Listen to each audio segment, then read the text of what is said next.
Buongiorno e ben ritrovati con l'informazione flash di New Sicilia. Vediamo insieme i titoli più rilevanti della mattina. In apertura l'operazione antimafia di oggi a Catania, denominata Cerbero 21, le misure cautelari che hanno colpito soggetti del clan Cursoti milanesi. Le accuse vanno dall'estorsione al traffico di stupefacenti, allo spaccio e anche detenzione e porto illegale di armi da fuoco. Scoperto un'evasione fiscale di circa 1,2 milioni di euro legata al mancato versamento dell'imposta erariale dovuta per i servizi aerotaxi. L'operazione si è concentrata sullo scalo Falcone Borsellino di Palermo e oltre ai 3.000 i voli scoperti irregolari.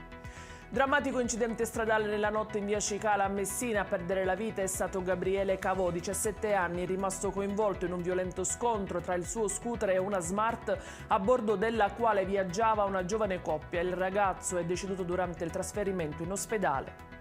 Un 43enne residente in provincia di Viterbo è stato arrestato dalla Polizia di Stato di Catania. Le accuse sono di adescamento di minori, nonché produzione e detenzione di pornografia minorile. Le indagini sono state avviate a seguito delle denunce di due coppie di genitori di Catania che avevano scoperto come le loro figlie di 9 e 10 anni erano state contattate dall'uomo su Snapchat. Le bambine erano state coinvolte in argomenti di natura sessuale.